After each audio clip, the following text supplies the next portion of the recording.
Hey, what's up, guys? Bloody Jacob here to bring you my review of Star Wars The Force Awakens. Of course, this came out back in December of 2015, just a few months ago, really. And I know I'm late as hell reviewing this. I'm probably one of the last people on Earth to have actually seen this movie. But I just seen it last night. I watched it on my computer. But after I watched it on my computer, I'll say I really enjoyed it. But luckily, one of my local plazas or theaters was still showing it, and so I went late tonight with my father and watched it again for the second time in theaters. And this is a movie you really should see in theaters. You know, if you have the chance now, like I did, then definitely go for it. There's just certain movies that are worthy of seeing in theaters, and Star Wars, of course. Star Wars is a spectacle. It's a cultural phenomenon, really. And overall, to say I really did enjoy it. I thought it was a really great film. I thought it was a great movie. And this is coming from someone who, not really a big Star Wars fan. I like the movies, but I'm not like one of those crazy obsessed diehard fans or anything like that. But I've seen the original films. I might have missed one or something, but I've read up on plenty of the history and stuff before, so I felt like I was well versed enough to see this movie. And also the prequels. I thought the prequels were they were okay from what I remember.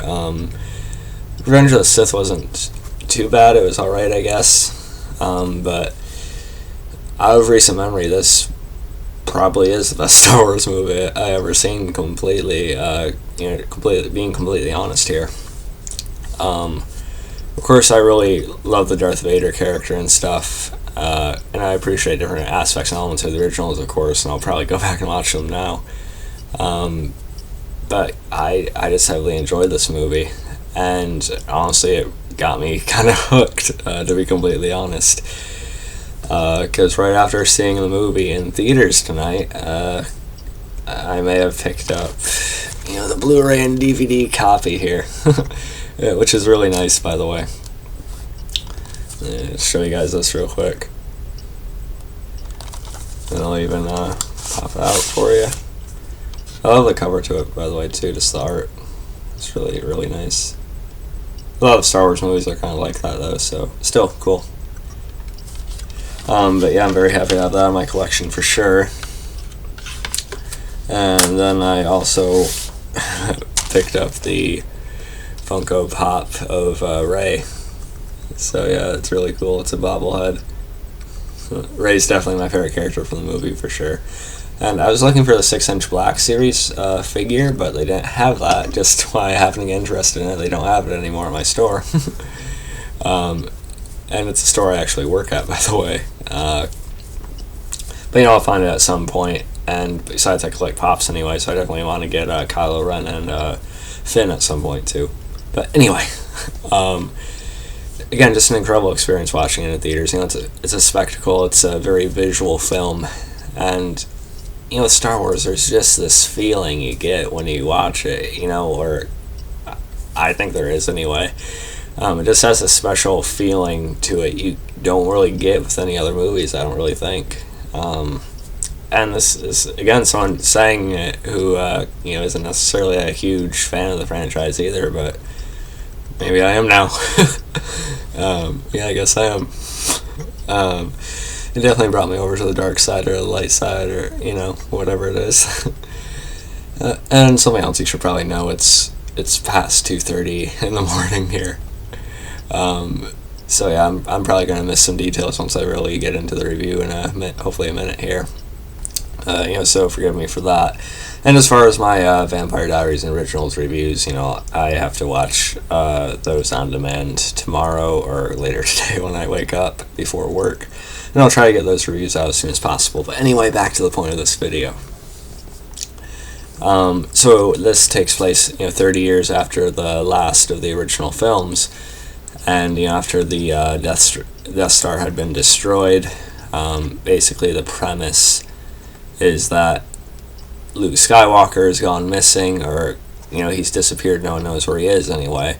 And with his absence, this First Order, sort of this new what's it called? This new empire has risen from the ashes of the old one. They're called the First Order, and there's a lot more behind it than that too. But that's kind of the setup of it.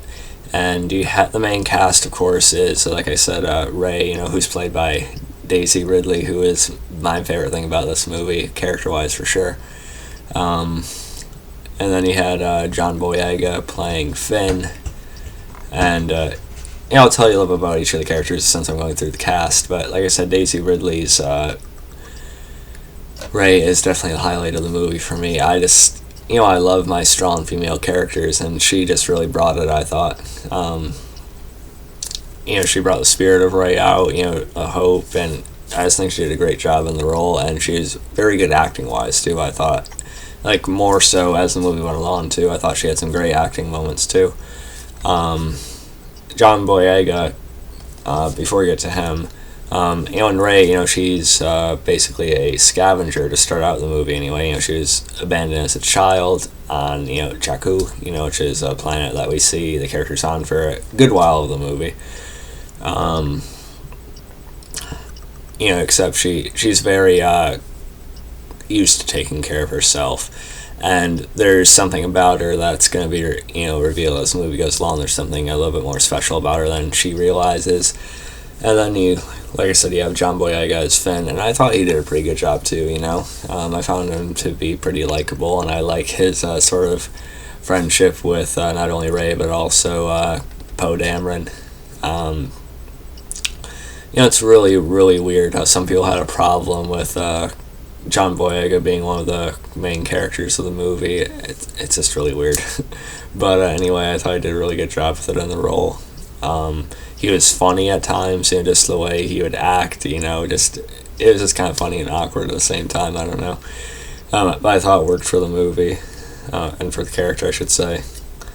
And I mentioned Poe Dameron. He was fine, too, he was, of course, one of the Resistance's main pilots. And then, of course, you had the other more classic, original characters of the series. And, everyone from that did a really good job too. Of course, he had Harrison Ford back as Han Solo, and he just lived up to what he was in the original films, I thought, from what I remember. Then, of course, you had Carrie Fisher as Princess Leia, of course. Of course, she's not princess anymore; she's General Leia Organa, and she was fine too. It was good to see her, and the scenes between her and Harrison Ford, Han Solo, you could felt like you got the feels, Again, it's going on 3 a.m., so please excuse me if I'm not the best with my words.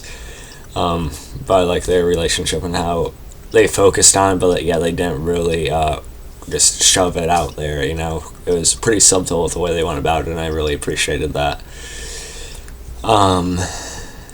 And, someone else I definitely forgot to mention was Adam Driver as Kylo Ren, who, of course, is our main antagonist of the movie, and probably our main antagonist for the next two films are supposed to directly follow this going forward. Of course, Rogue One's coming out too, but that's more of a prequel to all the films. Or at least before the original films. But as far as the next two direct sequels to The Force Awakens, it's pretty clear that Kylo Ren's going to be our main villain.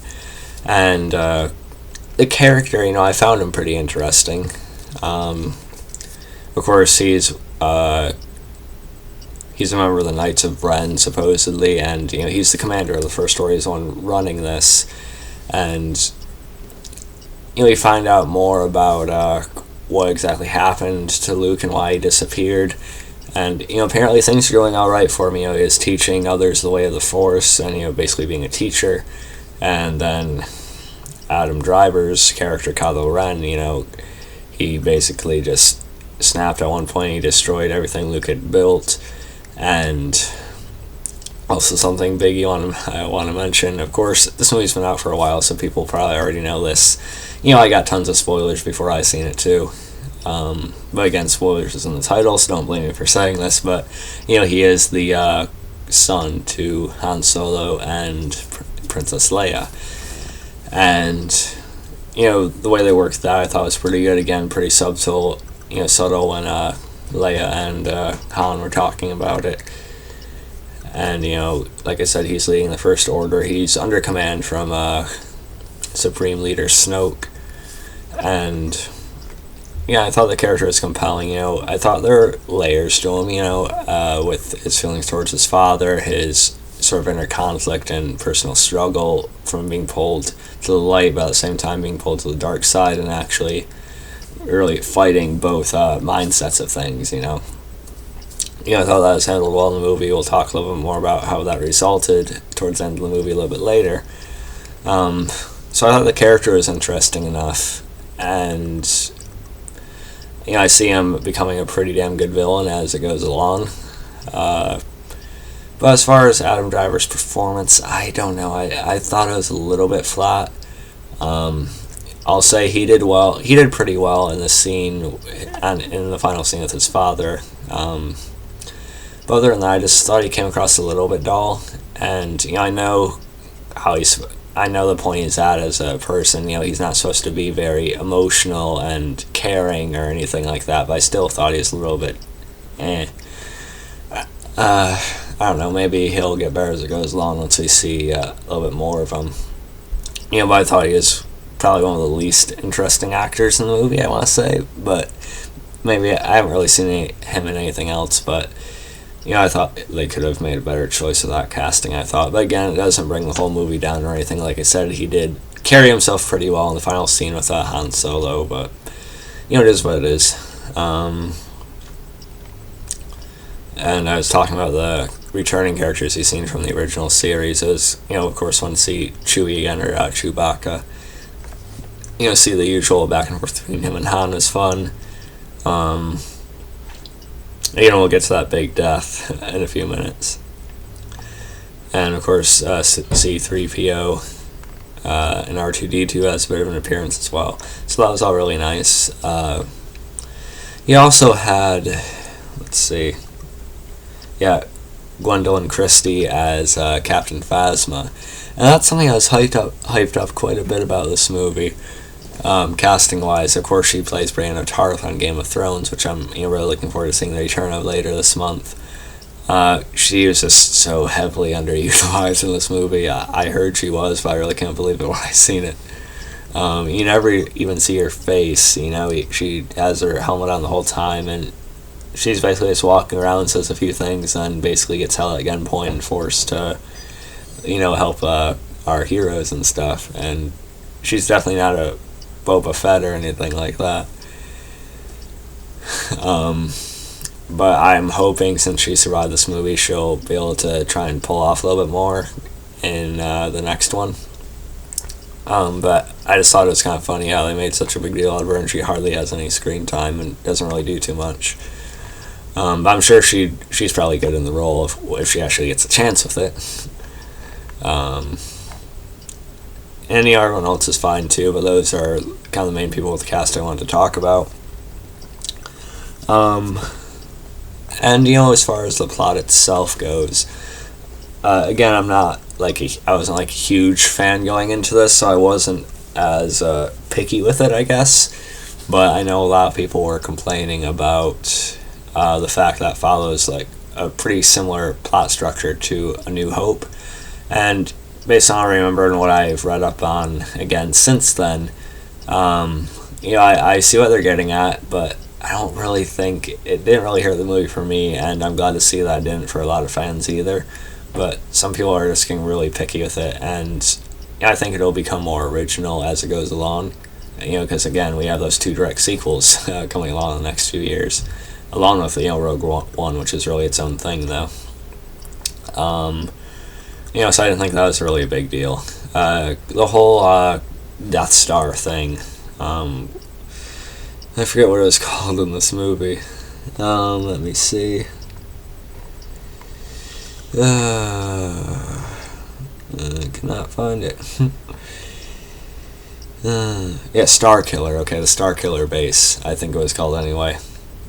That was, of course, just an obvious recreation of the Death Star, and they knew that in the movie too, so you can't really knock them for that. But it did kind of just feel, I don't know if I want to say unneeded or unnecessary, but just kind of felt a little bit, and just because I feel like they just wanted a situation where someone had to go flying around space to destroy something like that again just for the sake of the movie. I thought that was a little bit just kind of pushed in there.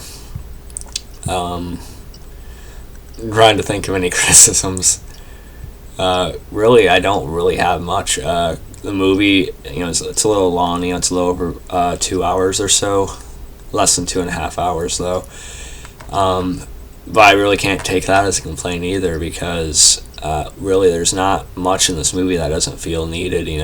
Again, it's long, but at the same time, everything we see in this movie I thought was worth seeing. There wasn't anything in particular that I can remember after seeing it twice within the past couple of days that I can think of that really felt unnecessary. Again, minus the Star Killer element, but that's not necessarily to do with the general scene-to-scene way they went about things. And the pace of it was also pretty good too. It had a steady build up. There were some slower parts, but it kept my attention throughout, and I've been pretty damn tired for the past few days. So it's a credit to the movie for keeping my attention. The action is obviously great. Of course, seeing the battles and stuff is really cool. The effects are amazing too. Just like the original films, it mixes in CGI, which looks very nice for the most part, and a little bit of practical effects as well. It just really all looks really nice, except Supreme Leader Snoke. I thought the CGI for him could have been a little bit better, but again, we only see him as a hologram projection type thing, so I feel like once we actually see him himself within the next couple movies, hopefully the effects for him in person are a little bit better, which I think they will be. But of course, it's just a visual spectacle, like I said at the beginning of the review. All the battles look great. The saber battles are awesome that we do get. There's just not enough I can say. J.J. Abrams, he sets up a lot of great shots in the movie, and it's just really nice in that department all around, I thought. And back to the story, it was a bit predictable. Like I said, I was heavily spoiled on it, but I feel like it wouldn't have been that hard for me to see a bunch of things coming that did. And that affected it a little bit, but still, I thought it was a fun and interesting enough story that I didn't really mind. That wasn't the most complex plot in the world or anything. It was fine, and Star Wars movies were never that layered or complex or anything like that. At least as far as the general story goes. I'm not talking about the characters necessarily, but so the story was simple, but fine at the same time. It is what it is. Again, it wasn't bad at all. But just because something's not like always layered and so complex, it doesn't mean it's necessarily bad either. Sometimes simple is still good, and I think that's kind of the case with this one story-wise. And I gotta talk a little bit more about Rey. I just thought she was such a highlight of the movie. Like I said, Daisy Ridley does such a good job, and I hear she's up to in the contention for the next Tomb Raider, which I think she'd be a great fit for. But anyway, I just thought she did a really good job as a character, and her character developed really well, I thought. She wasn't like overly complex or anything, but at the same time, she's just played so well and full of so much hope, and just has such a spirit in her, a drive, and her development, of course, finding out she's actually one with the Force, finding out she has that within her, and just the way they went about that, we got some very well done scenes especially once Kylo Ren realizes what's inside of her. Of course, the Force, and the final fight is just amazing, which we'll talk about in a second. Of course, we did have a big character death, and that was Han Solo being killed by Kylo Ren, his son. And, again, I was spoiled about it, but, my dad watched it for the first time, and he doesn't even know how to turn on a computer, so he wasn't spoiled as far as I know. But, he said he did see the Han Solo death coming, just the way they're building up to the storyline with him and Kylo Ren, with him being his son. He kind of seen it coming, but at the same time, I still thought it was shocking to see a character like that die. Again, I wasn't as attached to it as some people probably were, but still to see Han be impaled and stuff on a lightsaber was still, surprising to see, and, my body was tight. I was nervous, during the whole sequence and stuff, so I thought it was really well done. And the whole dialogue between him and Kylo Ren leading up to that I thought was really nice too. You sort of feel like Kylo Ren's maybe starting to shift back towards the light like Leia was hoping, but he just sort of reverses it and stabs him with a lightsaber instead. And, just the reactions to Han being killed there, he grazes Kylo Ren's cheek, and then he falls, of course, off the bridge.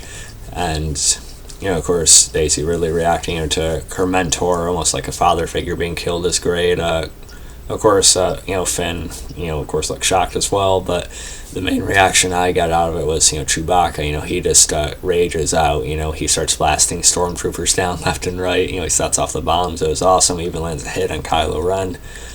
And, Kylo Ren, again, he's an interesting character, even when he took that shot from Chewie, it seemed like he was still kind of trying to regain his own footing after doing that. He made a choice to sort of push the light away, but at the same time, you can still tell he's affected by it. And I thought, again, Adam Driver did kind of handle that well, so maybe he did do pretty good in this movie after all. But yeah, I thought the whole Han thing was handled well. But it is kind of a trend, with the way Obi-Wan was killed in front of Luke in the original movies. Now, Rey had to see that happen to Han Solo. It is kind of a little bit too close for for the parallel there. But again, I don't really mind the similar structure. And again, it's kind of gonna go off on its own in the next two movies anyway. So again, I don't really find the similarities to be a big deal. And then, of course, it leads to a final fight. Finn does try to fight Kylo Ren. They have a short saber battle, but Ren, even though he's not like Darth Vader level yet, he manages to quickly outclass Finn, and Finn is wounded and sort of knocked unconscious for a while. And here's one of my favorite parts of the movie, which I'll talk about in a second. Excuse me. But I also liked when the scenes where Rey was captured and Kylo Ren was trying to get into her head. And, sorry again, excuse me, but Kylo Ren was trying to get into her head, and when Rey resisted it, because she has this force that's really strong within her, and, Ren panicking to Snoke, I just thought that was a really great scene. And then once Kylo Ren sort of subdues Finn, he tries to get Luke's lightsaber, he does the force pull type thing, but zooms past him and goes to Rey instead, and I thought that was awesome. And Rey and Kylo Ren have this great saber fight back and forth. And, some people said, were complaining there wasn't enough finesse in it, but I thought it was a really good fight. And, like I said, Kylo Ren's still not overly experienced yet, and of course Rey's very new to all this, so I thought it was still dirty and, somewhat realistic for the Star Wars universe, the way they fought back and forth, I thought. But the climax to this whole fight was just awesome. They get to a cliff, the trees are falling down from all, the ones being chopped down with the lightsabers, and Rey is able to take a second, sort of get in tune with the Force, and the way she comes back, I thought she just looked badass as hell, fighting back and winning against Ren, besting him, and I just thought that was a really awesome sequence. Well choreographed, again, for what the characters are at this point. I thought it looked really nice. Of course, Ren, gets a scar across his face with Rey hitting him. Rey takes off. Starkiller base is destroyed. And again, another reaction to Han's death. Of course, we see that Leia, she basically kind of sensed it, which is kind of, very sad to see, and her and Rey share a hug afterwards. Finn is still knocked out, but he's alive. And, Rey kisses him on the forehead and tells him that we'll meet again. She thanks him, which is touching. And then R2-D2 wakes up and they finally find the location of Luke. And I forgot to mention BB-8 in this movie. I thought BB-8 was adorable. I'm not sure if he's quite reached R2-D2 status, probably not yet, but I thought he's adorable. He definitely kind of lives up to what R2-D2 was and is, I think, as far as droids go. I think he can definitely kind of carry the position of being like one of the iconic looks of the series going forward, I think. Because everyone knows R2-D2. I think BB-8 can kind of be another one of those for the series going forward, so I like BB-8 a lot.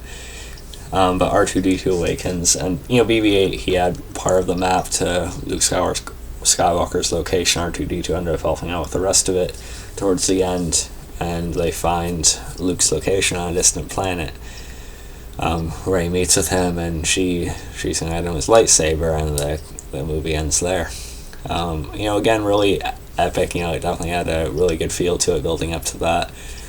Again, people complain that I just cut off there and stuff, but again, keep in mind there's going to be 2 direct sequels going out in the next 2 years. I couldn't jam everything into the first movie. So I thought that was a great way to end the movie, and definitely, keep you excited for the one next year. So yeah, those are, most of my thoughts on the movie overall. Again, I thought it was a very good one. It may have sparked a huge interest in Star Wars for me, or at least with the series going forward. So I was very happy with it. Again, the effects were great, as expected. Ren was a compelling villain, and Driver gave a decent performance. Very good in certain scenes. So I feel like he'll get better as it goes along. Han is great. Chewbacca was great. Finn was pretty likable, as was Poe. BB-8, C-3PO, everything like that. And of course, Daisy Ridley again just knocked it out of the park as Rey. She is just definitely a highlight for me. I loved her character, and I can't wait to see more of what her destiny and path entails going forward. So I'm really looking forward to it, man. Again, a lot of people think she's Luke Skywalker's daughter or something like that, or maybe she's the daughter of the main female we see in Rogue One. I don't know. Not everyone has to necessarily be related to everybody in the Star Wars movies, but either way, I think she's a badass character, and an entertaining one at the same time. She's not dead serious or anything too, so I liked that about her as well. And again, the movie had some good humor to it too, with Finn and Poe, as well as back and forth with Han and Chewie, of course. So they had that there too. They had the spirit of the original films for sure. And I think in some regards, may have even went over some of the original stuff, in my opinion. But yeah, so there's my thoughts on it. I know I'm really late with it, and I apologize for that, but I'm just happy to have finally seen it. It's definitely worth going to the plaza to see, and very happy to have the movie on Blu-ray and DVD now. So yeah, definitely recommend it if you guys actually haven't seen it yet, which I doubt. But yeah, so enjoyed making this video, even though it's 3 a.m. now. But yeah, so like I said, my reviews of the Vampire Diaries and the originals will be out hopefully sometime tomorrow. I'll at least watch them in the afternoon tomorrow, and they'll be out sometime tomorrow or tomorrow night at the latest. But yeah, so if you guys enjoyed the video, you can follow me on Facebook, Twitter, Movie Pilot, and look for RainsWhileyDead.com. Catch you guys next time, and peace. May the Force be with you. And Mark Hamill is epic as hell with that beard. Even if we see him for a second.